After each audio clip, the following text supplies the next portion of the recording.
नमस्कार दोस्तों, मैं बलदेव प्रजापति।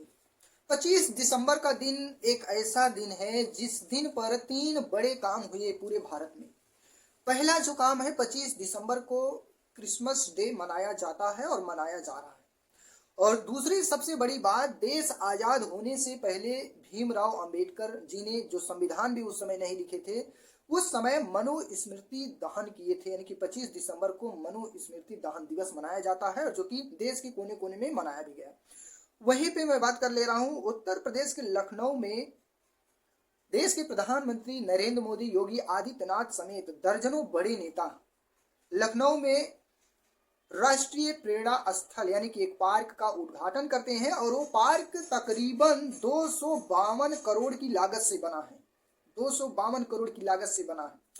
और सबसे बड़ी बात यह है कि उस उतने बड़े पार्क में और लगभग 65 एकड़ जमीन में बना है। 65 एकड़ और 65 फीट कांच के से प्रतिमा बनाई गई है। और इतने बड़े क्षेत्र में इतनी बड़ी लागत से सिर्फ 3 प्रतिमाएं बनी हैं, 3 मूर्तियां स्थापित की गई हैं। और इसे योगी आदित्यनाथ और देश के प्रधानमंत्री नरेंद्र मोदी ने इसका उद्घाटन किया है। तो सबसे बड़ा सवाल ये है कि इसमें जो मूर्ति लगी है वो किन किन महापुरुषों की मूर्ति है। सबसे पहला है डॉक्टर श्यामा प्रसाद मुखर्जी का, दूसरी प्रतिमा है पंडित दीनदयाल उपाध्याय का, और तीसरी प्रतिमा अटल बिहारी वाजपेयी जी का लगा है। और इसका नाम दिया गया इस पार्क का राष्ट्रीय प्रेरणा स्थल। यह सबसे बड़ा सवाल है कि जहां पे 3 मूर्तियां लगी और तीनों मूर्तियां ब्राह्मण समाज से आती हैं, यानी कि यहाँ से राष्ट्रीय प्रेरणा ली जा सकती है और लेना भी जरूरी है।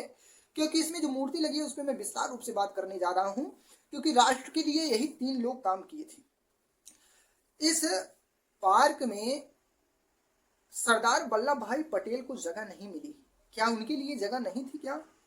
इस पार्क में जो राष्ट्रीय प्रेरणा स्थल पार्क बना है, इस पार्क में क्या डॉक्टर भीमराव अंबेडकर को स्थान नहीं मिलना चाहिए था, जो देश के संविधान को लिखे थे, जिसके संविधान पे आज जो है पूरा देश चल रहा है, जिनके संविधान पे योगी आदित्यनाथ मुख्यमंत्री हैं। संत तो बन सकते थे, लेकिन मुख्यमंत्री संविधान के बल पे बने हैं, संविधान की ताकत से।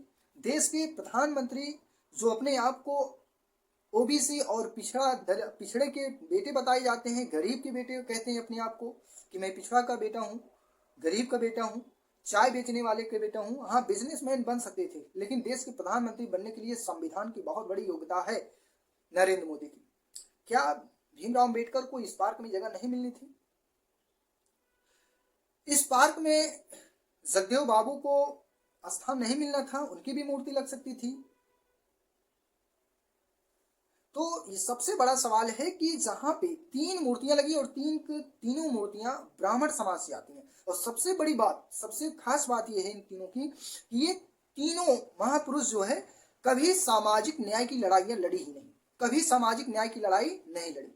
राजनीतिक लड़ाई लड़ी, लेकिन कभी सामाजिक न्याय की लड़ाई नहीं लड़ी। उत्तर प्रदेश में हिंदू हृदय सम्राट कहे जाने वाले सबका साथ सबका विकास, जाति पात की करो विदाई, आपस में सब हिंदू भाई। तो भैया, इस नाम से हिंदू हृदय सम्राट है, फलाना है, इसको लेकर जो मुजरा करने वाले लोग हैं, क्या वो बताएंगे कि उत्तर प्रदेश के राष्ट्रीय प्रेरणा स्रोत में इन महापुरुषों को जगह क्यों नहीं मिली? आप तो जाति पात नहीं करते हैं ना, करते हैं कि नहीं करते ये तो झलक रहा है, दिख रहा है। और ये लोग जो है जाति को नहीं मानते हैं। यही वजह है कि जो राष्ट्रीय प्रेरणा स्रोत स्थल है, जो पार्क बना है, इसमें 3 प्रतिमाएं लगी और 3 के तीनों ब्राह्मण समाज से आते हैं। क्योंकि महात्मा गांधी जो है राष्ट्रीय प्रेरणा स्रोत नहीं है, भीमराव अंबेडकर राष्ट्रीय प्रेरणा स्रोत नहीं है, सरदार वल्लभ भाई पटेल राष्ट्रीय प्रेरणा स्रोत नहीं है, जिनके नाम से ये लोग वोट मांगते हैं। भीमराव अंबेडकर की जो है 14 अप्रैल को ये लोग बढ़िया से मनाते हैं वोटों के लिए, कि भीमराव अंबेडकर की जयंती 14 अप्रैल को ये लोग मनाते हैं ताकि दलितों का, बहुजनों का वोट मिले। लेकिन जहां उनको स्थान देना होता है, जहां सम्मान देने की बात आती है, वहां पे ये लोग सिर्फ और सिर्फ अपने सजातीय लोगों को सम्मान देते हैं। वहां पे हिंदू नहीं दिखते हैं, वहां पे बाबा साहब अम्बेडकर नहीं दिखते, महात्मा गांधी जी नहीं दिखते, वहां पे सरदार वल्लभ भाई पटेल नहीं दिखते, वहां पे ये लोग नहीं दिखते। संविधान प्रारूप के सदस्य रहे। डॉक्टर रत्नप्पा कुमार महाराष्ट्र से पहली बार सांसद गए, केंद्रीय मंत्री रहे, सामाजिक न्याय की लड़ाइयां लड़े। इन लोगों के लिए कोई जगह नहीं है राष्ट्रीय प्रेरणा स्थल पार्क में। ये नरेंद्र मोदी, योगी आदित्यनाथ ने साफ जाहिर कर दिया है कि उत्तर प्रदेश में दलितों, पिछड़ों के लिए कोई जगह नहीं है। वो लोग लड़ने और लड़ाने के लिए हैं, तो आपस में आप लड़ो हिंदू मुस्लिम करके।